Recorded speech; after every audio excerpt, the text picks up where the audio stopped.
Hello friends, आज की class है BEAVE 181 पर्यावरण अध्ययन और अक्षमता वर्धक अनिवार्य पाठ्यक्रम AECC के अंदर जो है ये BCom BSc और BAG के लिए है। तो इसकी जो है ये तीसरी क्लास है जो यूनिट 4 हम कर रहे हैं और ये काफ़ी बड़ी यूनिट है, तो इसको हम जल्दी जल्दी करेंगे। इसमें से कम 10-15 नंबर का क्वेश्चन आने की संभावना पूरी है, तो इसको गहराई से कंप्लीट करना। और सबसे पहले मैं आपको बता देना चाहता हूँ, इसके ऊपर हमने ऑलरेडी कई क्लास बना चुके हैं हिंदी का सब्जेक्ट, और इसके अगर कोई स्टूडेंट जो है इंग्लिश मीडियम का है उसको जो है असाइनमेंट की ज़रूरत है इसकी, तो वो हमारी दूसरी वीडियो देख सकता है। उसके लिंक पे अपना मेल डाल दे तो मैं उस पर मेल कर दूँगा और आपको फ्री ऑफ कॉस्ट जो है ये असाइनमेंट मिल जाएगा। आशा करता हूँ कि आप समझ गए होंगे, और पिछले अगर आपको समझ में ना आए इस वीडियो में थोड़ा, तो पिछली वीडियोज को कंसर्न कर सकते हैं।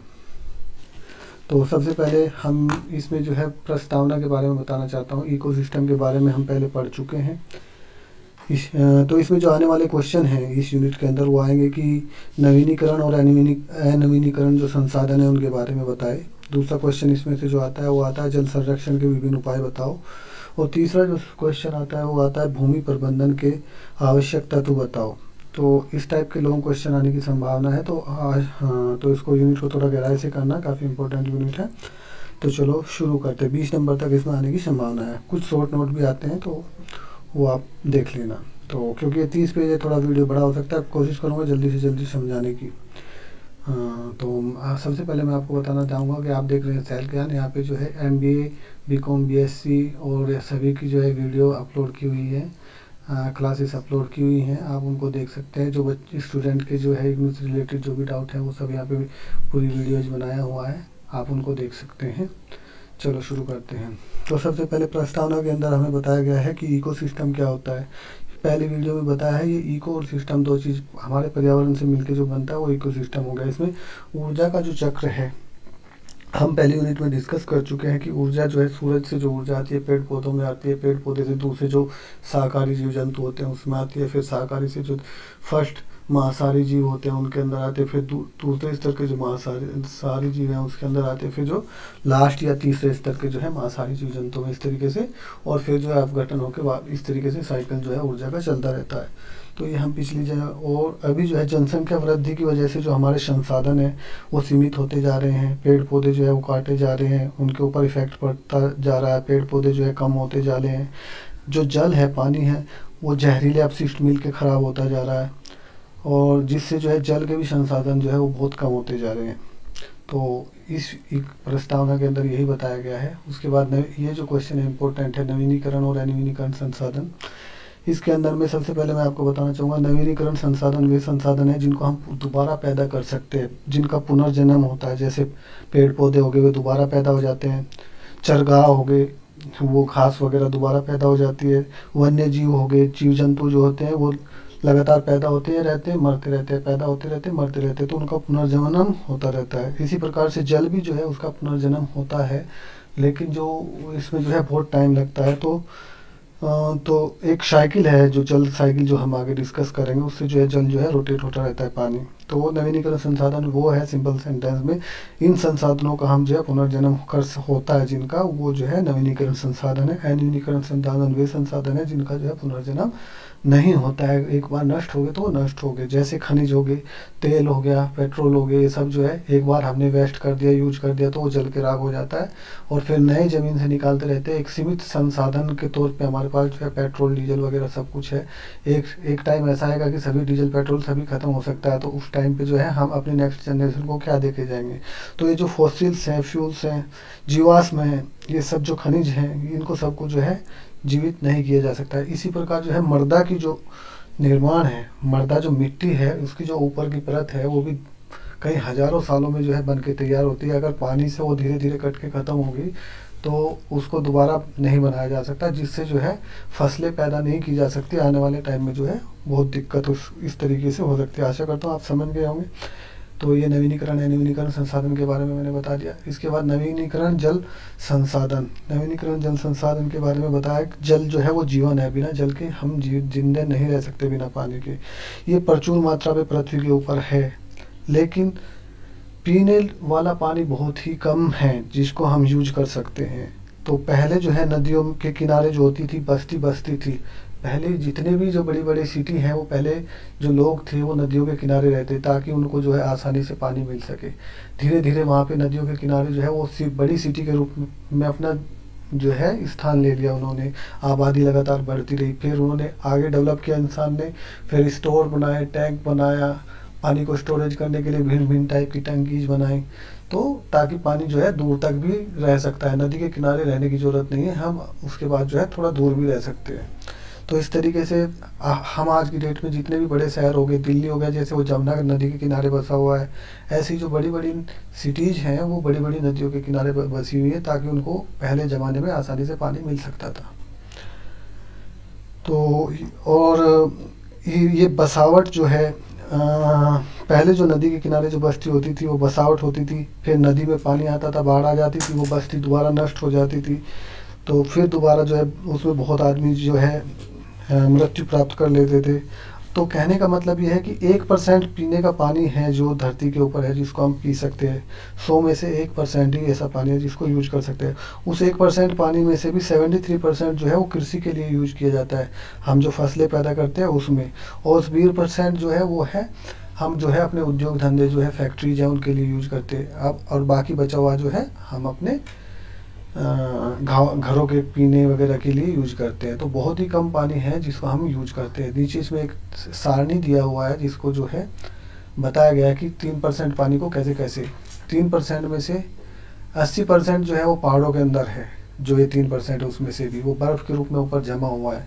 उसके बाद 0.2% जो है वो झीलों के अंदर है, 0.04% जो है मिट्टी सोख लेती है उस पानी को, वो है। उसके बाद नदियों के अंदर 0.02% पानी है। हमारे वायुमंडल के अंदर जो नमी के तौर पे पानी ऊपर है जो ओस बन के नीचे आता है ऐसे, वो 0.02% है। उसके बाद जो है जैविक और भूजल जो जमीन के अंदर का जो पानी है जिसको हम मैक्सिमम फसलों वगैरह पीने के लिए यूज करते हैं वो 19.7% है। इस तरीके से ये पानी का डिवाइडेशन है। तो कहने का मतलब है बहुत ही कम जो है हम पानी यूज करते हैं। और इंडिया जो है बहुत ही भाग्यशाली है जहाँ पे बारिश बहुत होती है, जिससे जो है वो बारिश का पानी दोबारा जो है अपनी ज़मीन सोखने के बाद वो दोबारा मिट्टी में अंदर चला जाता है। और लगभग 400 MAHM जो पानी है वो प्रति हेक्टेयर के हिसाब से जो है बरसात अच्छी होती है, इसलिए पानी की दिक्कत नहीं होती। लेकिन दुनिया के जो दूसरे देशों में है पानी की बहुत दिक्कत हो रही है। और अगले 25 सालों में जो पानी की दिक्कत वर्ल्ड के अंदर इतनी हो जाएगी कि एक तिहाई जनता के पास जो है वर्ल्ड की वो पानी की पीने की समस्या पैदा हो जाएगी। तो अब हम आगे बात करते हैं जल चक्र की। जल चक्र में जैसा कि इस फिगर में बताया गया है, इसमें आप देख सकते हैं ये सागर से वाष्प ऊपर उठी, ये सागर से वाष्प ऊपर उठी, वाष्प उठने के बाद सागर से वाष्प ऊपर उठने के बाद जब ये हवा में जाती है तो ये ठंडी होने के बाद ये बादल बन जाते हैं। बादल बनने के बाद फिर ये लगातार मैदानी इलाकों की तरफ जाते धीरे धीरे पहाड़ों की ओर टकराते हैं। बीच में रास्ते में कई जगह पे बारिश भी करते हैं। फिर जो है वहाँ से कुछ बर्फ़ के रूप में संचित हो जाता है। बर्फ़ में संचित होने के बाद कुछ जो है ज़मीन सोख लेती है। ज़मीन सोखने के बाद वो धीरे धीरे ज़मीन के अंदर से उसका फ्लो शुरू हो जाता है। धीरे धीरे वो महासागर के लेवल के अंदर पहुंच जाता है।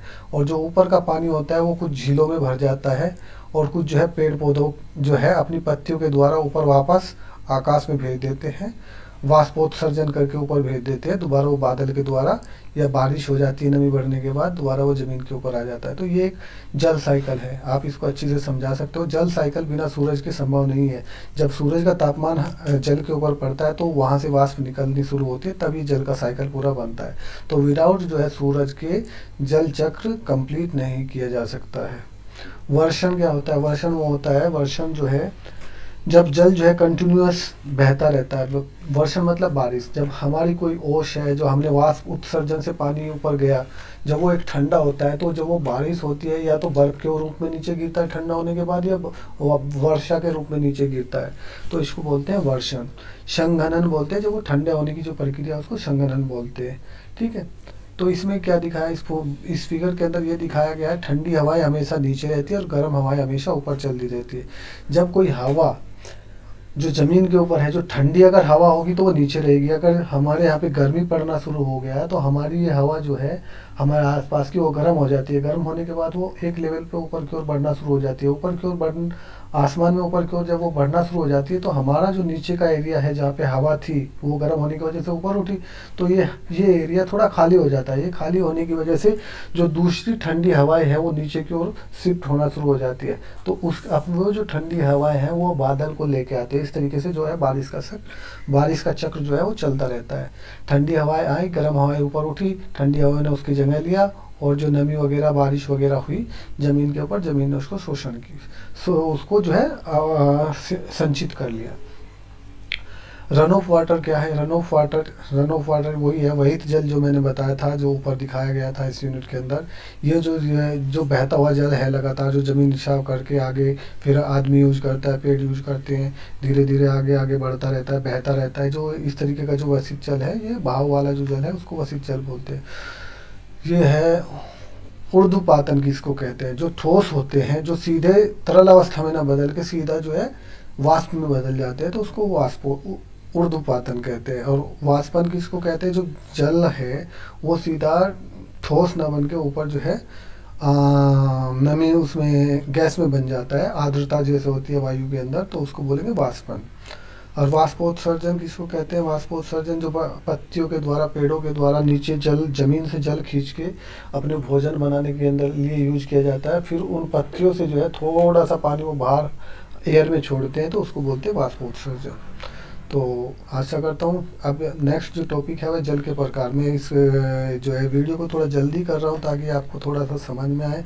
वीडियो काफ़ी बड़ा हो जाएगा और आप जिसे अगर आप चाहते हैं कि मैं इसको गहराई से समझाऊं तो प्लीज़ आप कमेंट करें, एक एक लाइन पढ़ के और उसको गहराई से समझाऊं तो बहुत लंबा वीडियो हो जाएगा।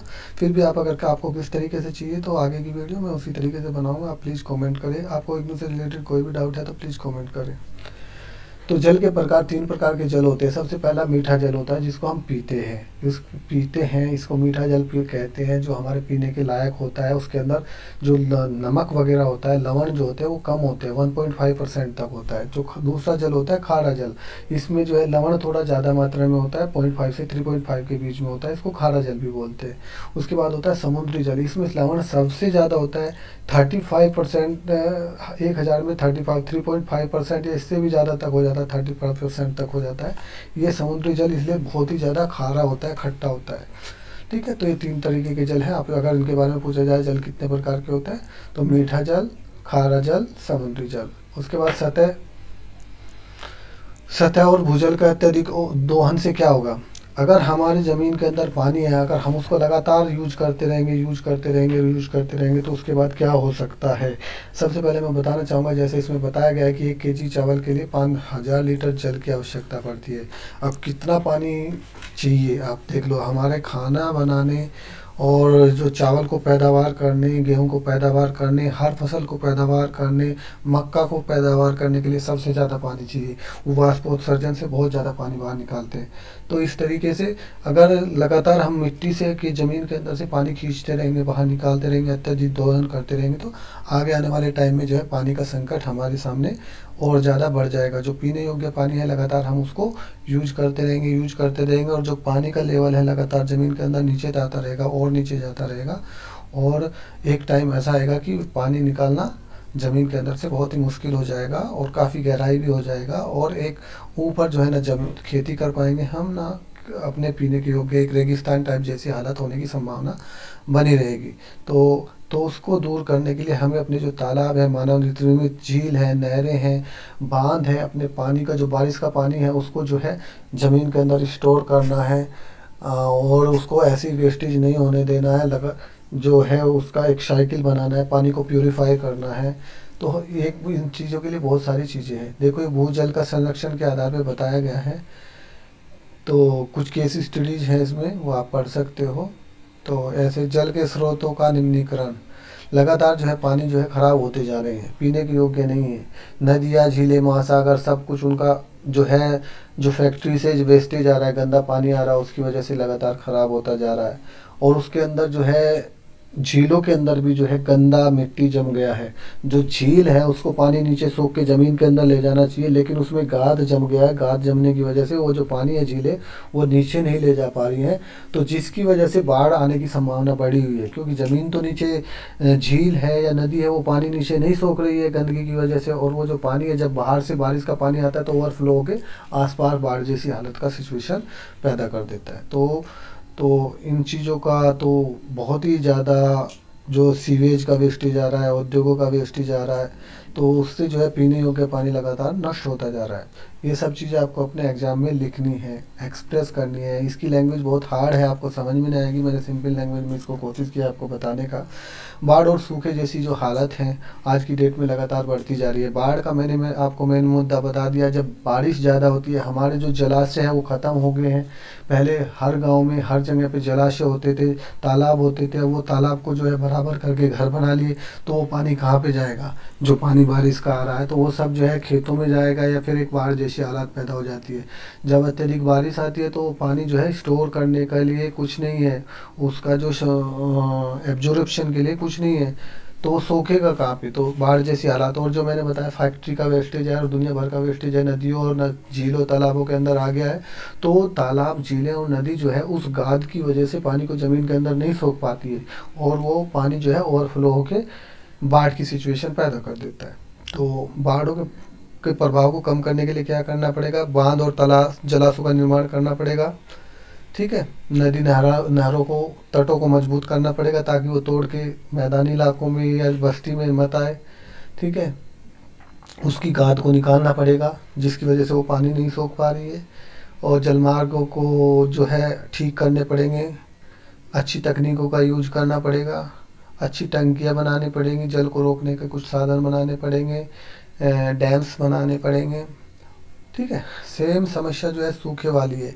वो एक बहुत लंबे टाइम तक अगर सूखा पड़ता रहता है, बारिश नहीं होती है, तो वो सूखे की हालत हो जाती है। वहाँ पे बारिश बहुत कम होती है, तो सब कुछ जो है घास फूस, जीव जंतु जो है वो घास फूस के सहारे रहते, घास फूस कुछ होगा नहीं, तो सारा चक्र जो होता है, एक साइकिल जो होता है प्रकृति का, वो टूट जाता है। ठीक है, और उसका जो है लंबे टाइम तक अगर ऐसा ही रहेगा तो एक मरुस्थल का रूप ले लेता है। तो ये एक बहुत ही गंभीर समस्या है। केस स्टडी दिया है राजस्थान की, उन्होंने जो है जो चरगाह थे उन्होंने कुछ एनजीओज ने मिलकर घास लगाए और घास बना के फिर वहाँ पे एक साइकिल सिस्टम शुरू किया, और काफ़ी अच्छा वहाँ पे रिजल्ट आया। आप इसको पढ़ सकते हैं। और कुछ डेयरी, जब उसमें घास वगैरह होगा तो जो मवेशी हैं, जीव जंतु है, डेयरी है, दूध का पालन होगा, सब चीज़ें होंगे, लोगों का आमदनी का साधन बढ़ेगा, स्वास्थ्य अच्छे रहेंगे, जागरूकता लोगों के अंदर आएगी। तो ये सब चीज़ें इसमें बताया है। जल संचय के क्या क्या उपाय हैं? छतों के ऊपर जो है हम कुछ लगा सकते हैं जिससे जल को संभाल के रख सकते हैं। जल को इकट्ठा करने के लिए जो है एकत्रित कर सकते हैं, तालाब बना सकते हैं, सरिताओं के, नदियों के ऊपर बाढ़ या जल इकट्ठा कर सकते हैं। जल को जो है जल का प्रबंधन कर सकते हैं, उसको बचा सकते हैं। पीने योग्य पानी को रख सकते हैं एक जगह, सिंचाई के लिए यूज कर सकते हैं पानी को। ठीक है, ज़मीन का जो पानी है उसमें वृद्धि कर सकते हैं। गड्ढा खोद के अगर पानी उसमें जाएगा तो वो फीस जाएगा, वो ज़मीन के अंदर चला जाएगा, उसको दोबारा यूज कर सकते हैं। समुद्र के तट के समुद्री तटों में जो है समुद्री जल आने कम हो जाएगा। अगर हम लगातार पानी अपना जो ऊपर बारिश का है उसको लगातार हम नीचे अपनी ज़मीन के अंदर सोखेंगे, तो और वो समुद्र में नहीं जाएगा, तो समुद्र के जो तटीय इलाके हैं उन पे पानी का लेवल ऊपर नहीं बढ़ेगा, और वो पानी हमारी ज़मीन में जाने के लिए दोबारा हम जो है उसको यूज कर सकते हैं। तो देखो, ये कुछ बताया है पहाड़ी क्षेत्रों में किस तरीके से जल को लेके आया जाता है। ये हाइट से नीचे की ओर लेके आ रहे बाँसों के द्वारा। तो इस प्रकार बाँस के जो सिंचाई है, बाँस की पट्टियों के द्वारा सिंचाई की गई है। आप इसको देख सकते हैं। ये पहाड़ी के ऊपर से पानी आता है इस बाँस के थ्रू, फिर इससे नीचे ढलान की ओर अपने आप आता रहता है, और इससे सिंचाई करते हैं। ये बाँस से ट्रम्प सिंचाई बोलते हैं इसको। ये दूसरी है। इस तरीके से ये जो है पहाड़ी इलाकों में जो है पानी को इकट्ठा करके फिर एक पॉइंट से उसको निकालते हैं, ताकि वहाँ से जो है उसको यूज किया जाता है पानी पीने के लिए, कपड़े धोने के लिए, अपने दैनिक जीवन के लिए। उस झील में से उस पानी को यूज किया जाता है और उसको गंदा होने से बचाया जाता है। ये दिखाया गया है कि राष्ट्रपति भवन के अंदर भी जल संचयन किया गया है। देखो, ये चारों तरफ उसके अंदर कुछ गड्ढा बनाया गया है, वहाँ पे पानी को स्टोर करते हैं, फिर वहीं से पानी को दोबारा पेड़ पौधों को दिया जाता है। ठीक है, तो और ये देखो इसमें बताया गया है कि वर्षा बारिश के जल को कैसे जो है हम इकट्ठा कर सकते हैं। बारिश हमारी छतों के ऊपर गई, छतों के ऊपर से यहाँ से इकट्ठा होके एक हमने ड्रम बनाया हुआ, उसके अंदर इकट्ठा किया, फिर ड्रम से जो है मेन ड्रम के अंदर गया, मेन ड्रम से अंदर से ज़मीन के अंदर एक गड्ढा खोदा हुआ है, उसके अंदर इकट्ठा किया, वो नीचे चला जाएगा। तो ये जल के ऐसे ही हैदराबाद का बताया गया है कि हैदराबाद में सीवरेज बोर्ड के द्वारा जल का जो है कैसे बचाया उन्होंने। तो इसके स्टडीज़ को आप थोड़ा बढ़ सकते हैं। बस हर जगह पे यही है कि जल को बचाना है, उसका रिसाइकिल करना है, ज़मीन के अंदर जाने देना है। अगर ख़राब वाटर है तो उसको प्योरीफाई करना है, उसमें क्लोरीन या दूसरी जो है अन्य चीज़ें मिलाकर पानी को साफ़ करके दोबारा जो है खेतों में यूज किया जाता है या दूसरी चीज़ों के लिए यूज किया जाता है। तो ये था जल संसाधनों का संरक्षण और प्रबंधन के ऊपर बताइए। अब इसमें बताया गया है कि लगातार जो है जल नियंत्रण, आवंटन और उपयोग इसका बहुत ज़रूरी है, उस पर हमें ध्यान रखना है। समुद्री जल का विलवणीकरण, समुद्री जल से जो है क्योंकि उसमें बहुत खारा पानी होता है, उसको पीने योग्य है तो पिया तो उसको जा नहीं सकता, तो उसको कैसे अच्छाई से यूज़ किया जा सकता है। तो इसमें दो जगह का एग्जांपल दिया है, एक तो राजस्थान के चूरू में, एक गुजरात के भावनगर में। ये समुद्री जल है, खारा पानी है। इससे जो है ऊपर जो है सूरज की किरणें पड़ी तो ऊपर एक छत लगाई हुई है कांच की, तो यहाँ से जो भाप उठी उसका पानी को यहाँ पे भाप को इकट्ठा करके यहाँ पे इकट्ठा किया, इकट्ठा करने के बाद यहाँ से उसको पीने के लिए यूज किया जाता है। ये एक जो है बिल्कुल शुद्ध जल है। इसमें थोड़ा सा बिल्कुल शुद्ध है, शुद्ध जल भी थोड़ा सा हानिकारक होता है। लगातार जो है वाष्प का पानी नहीं पी सकते, वो भी थोड़ा सा रिस्की होता है। As per technical term of chemistry के हिसाब से वो बिल्कुल प्योर जल होता है। तो इसमें थोड़ा सा दूसरा जल मिला के जो आपका यूज़ है वो कर सकते हैं। ये मैं आपको बता रहा हूँ, बुक में नहीं लिखा है, एज ए केमिस्ट्री की तरफ से मैं बता रहा हूँ। तो अपशिष्ट जल का कैसे जो है यूज किया जाता है इसमें बताया गया है। देखो मैं आपको इसके बारे में बताता हूँ। ये घरेलू जो जल है उसको नगर पालिका कैसे शुद्ध करती है, फिर किस तरीके से रोगाणु को या विषैली जो चीज़ें हैं, तत्व हैं, उनको हटा दिया जाता है और उस पानी को खेतों में, बागों में, फसलों को पैदा करने के लिए यूज किया जाता है। सबसे पहले जो किसी शहर का पानी है वो देखो इस जाली के अंदर से होता हुआ जो सिस्टम लगाया गया, ये प्रथम उपचार किया गया, यहाँ पे द्वितीय उपचार किया गया, दूसरा उपचार। तो पहले इस जाली के अंदर से निकाला, जाली के अंदर से निकालने के बाद यहाँ पे इसके अंदर से निकाला, अचूर्णित है इसके अंदर से, फिर यहाँ पे जो है शुद्ध हो गया थोड़ा सा, लेकिन इसके अंदर भी फिर क्या है, कंकरी है और थोड़ी सी कंकड़ मिट्टी पत्थर है, तो उसके अंदर से फिल्टर होकर दोबारा आगे गया। यहाँ पे पानी शुद्ध हो गया, शुद्ध होने के बाद इसको फिर सेकंड साइकिल में गया। यहाँ पे जो है वातन टैंक है, इसमें हवा भेजी जाती है, हवा का प्रवाह किया जाता है। इधर से पानी कुछ शुद्ध होकर आया, दोनों को मिक्स होके यहाँ पे जो ठीक पानी जो है साफ होके निकला। इसमें थोड़ा सा जो है क्लोरीन वगैरह या कुछ शुद्ध पानी को शुद्ध करने वाली जो मेडिसिन है वो डाली जाती है। यहाँ से शुद्ध पानी को बाहर निकाला जाता है और कुछ पानी को जो है ज़मीन के अंदर जो है संचित करने के लिए नीचे भेज दिया है। तो इस तरीके से जो है महानगर पालिका का भी पानी जो है साफ़ किया जाता है, बड़े बड़े शहरों का पानी साफ़ किया जाता है और उनको जो है एज ए जो है खेत में जो है सिंचाई के तौर पे यूज किया जा सकता है। तो इस तरीके से आप इन सब चीज़ों को अपने एग्जाम में लिख सकते हैं। तो आशा करता हूँ कि ओके।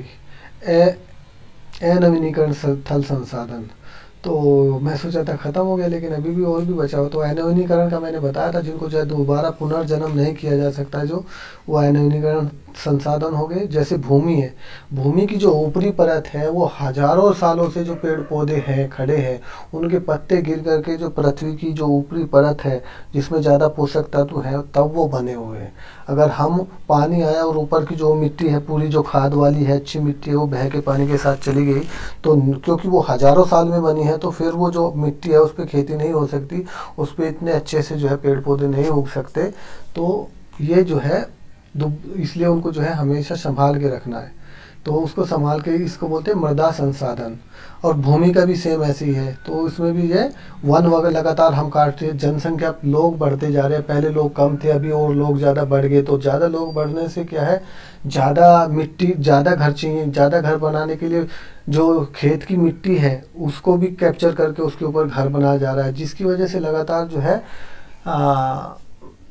खेती वाली मिट्टी जो है कम होती जा रही है। खेती वाली मिट्टी कम होती जा रही है और जो है रहने के लिए घर ज़्यादा चाहिए और खाना भी ज़्यादा चाहिए। तो फिर जो है लोग क्या कर रहे हैं, वनों को काट रहे हैं, वनों को काट के वहाँ पे पेड़ पौधों को काट के फिर वहाँ पे खेती कर रहे हैं, जिससे जो है वन लगातार खत्म होते जा रहे हैं। वन खत्म होने से क्या हो रहा है, जो जैविक एक सिस्टम है, जो उसमें वनों में जो जीव जंतु रहते थे वो लगातार खत्म होते जा रहे हैं, विलुप्त होते जा रहे हैं। तो पूरा लाइफ साइकिल जो है प्रकृति का चेंज हो रहा है। तो इस तरीके से ये काफ़ी ज़्यादा बढ़ा दिया मैंने आपके लिए, तो आप इस चीज़ को लिख सकते हैं। तो ये जो है काफ़ी इस तरीके से बढ़ा के भी लिख सकते हैं। तो ऐसे हो रहा है अभी। तो भूमि का संरक्षण बहुत ज़रूरी है। सेम ऐसी मृदा का संरक्षण बहुत ज़रूरी है। जो ऊपर की मिट्टी है वो काफ़ी सालों में बनी है, उसका संरक्षण हमें करना है। ये एरिया वाइज बताया है कि पहाड़ों में कैसी होती है और नॉर्थ इंडिया की मिट्टी कैसी है। राजस्थान में जो है रेगिस्तान वाली मिट्टी है, और ये इधर साउथ में किस टाइप की। तो वन और पहाड़ जालोड़ वाली लाल और पीली मिट्टी, काली मिट्टी, लेटराइट और शुष्क शुष्क जो है राजस्थान के रेगिस्तान वाली मिट्टी है। तो इस तरीके की ये मिट्टी के थोड़ा वर्णन किया गया है।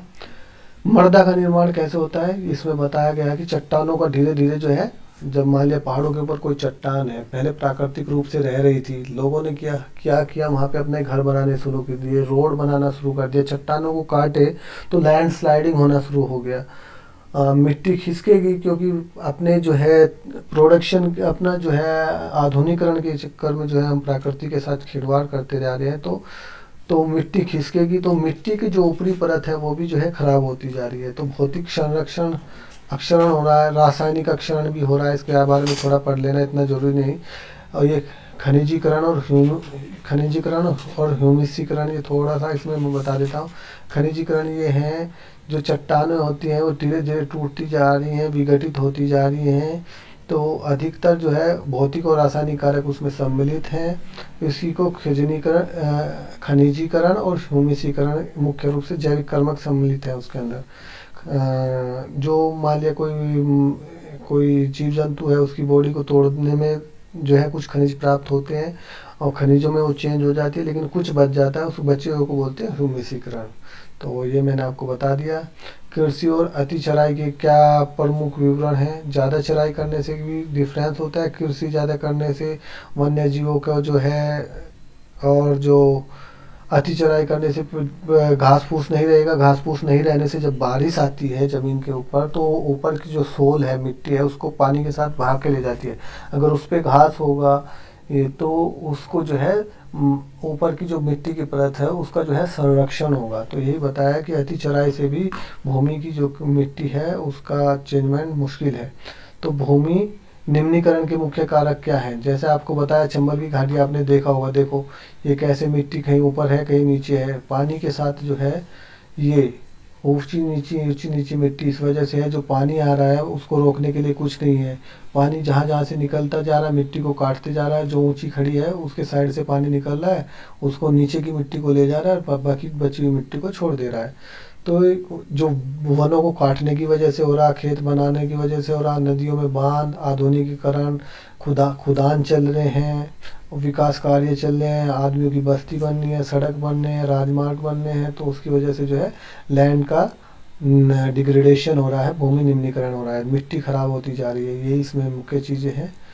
इसमें जो बताया गया है कि भूमि निम्नीकरण के कारण कौन से, एक तो वन लगातार कटते जा रहे हैं, पेड़ पौधे, ज़्यादा चराई हो रही है, जल का जो है उपयोग ज़्यादा, जलवान का उपयोग हो रहा है। पेड़ पौधों को हम लगातार काट के उनको जो है अपने यूज के लिए कहीं टेबल बनाओ, कभी जो है अलमारी बनाओ, कहीं पे जो है अपने घरों में यूज करो, कहीं ईंधन के तौर पे यूज करो। तो पेड़ पौधों को लगातार काटते जा रहे थे, जिसकी वजह से जो है प्रतिवर्ष फिर जो है पेड़ अगर काटेंगे तो मिट्टी जो है वो बहती जा रही है। तो जो ये कुप्रबंधन हो गया कृषि का। औद्योगिकरण और शहर लगातार बढ़ाते जा रहे हैं, तो पेड़ पौधों को काट के वहाँ पे बड़े बड़े फ्लैट्स और घर बनाते जा रहे हैं। तो ये औद्योगिकरण और शहरीकरण की वजह से भी जो डिग्रेडेशन ऑफ सोल हो रहा है। तो ये थे कुछ चीज़ें जो इम्पोर्टेंट थी। तो कुछ एनजीओज की केस स्टडीज है जो उन्होंने रेगिस्तान में जाके वहाँ पे जो है लोगों की हेल्प की, दोबारा जो है वहाँ पे खास पैदा किया, कुछ पेड़ पौधे लगाए, वहाँ पे बारिश शुरू हुई, तो वहाँ की जो है सिस्टम या एटमॉस्फेयर को चेंज करने की कोशिश की और उसके कुछ अच्छे इफ़ेक्ट भी आए। तो आप उसको पढ़ सकते हैं। तो ये दिखाया गया है कि पहाड़ी एरिया में किस तरीके से भूमि को ऊपर जो है खेती की जा रही है। ये एक स्लाइड बना हुआ तिरछा है, लेकिन इसके ऊपर जो है यहाँ पे खेत बनाए ऐसी जो खेती है वो की जाती है। अगर पानी ऊपर से आए तो धीरे धीरे धीरे धीरे धीरे स्लाइड होकर नीचे जाता है। तो खेतों पहाड़ों के ऊपर भी जो है मिट्टी में खेती की जाती है। इस तरह की आदर्श खेती का एक एग्जाम्पल दिया हुआ है। यहाँ पे दिया गया है कि देखो कैसे अगर पानी का बहाव ज़्यादा होगा तो मिट्टी का कटना शुरू हो जाता है और जो है वो ज़्यादा है, तो उसके लिए हमें अपने डैम वगैरह बना के रखना चाहिए ताकि ज़रूरत के हिसाब से मिट्टी की जो है अपनी जो मृदा है उसका जो है सोल का डिग्रेडेशन ना हो। तो ये दिखाया चंबल की घाटी में जैसे मिट्टी का कैसे जो है डिग्रेडेशन हुआ है, और ये दिखाया गया है कि पेड़ पौधे देखो ये सारी मिट्टी कटी हुई है, लेकिन यहाँ पे जो पेड़ पौधे और घास जहाँ पे है वहाँ पे मिट्टी बची हुई है। तो मिट्टी को डिग्रेडेशन को बचाने के लिए, मृदा के डिग्रेडेशन के लिए बचाने के लिए पेड़ पौधों और घास फूस का होना बहुत ही ज़रूरी है। ठीक है, तो ये थी आज की चैप्टर। आशा करता हूँ काफ़ी अच्छा है। ये बहुत ही हमारे समाज के लिए बहुत ही इम्पोर्टेंट है। हमें इन चीज़ों के ऊपर चलना चाहिए, वरना हम जो है अपनी आने वाली जनरेशन के लिए क्या करेंगे। आने वाली जनरेशन के लिए सांस और पीने का पानी मुश्किल हो जाएगा। Please save the waters at atmosphere. आशा करता हूँ ये वीडियो काफ़ी अच्छा लगा होगा। आपके एक लाइक और सब्सक्राइब से मेरा हौसला बढ़ता है ताकि मैं आगे जो वीडियो है जल्दी लेकर आऊँ। Please like and subscribe. Thank you.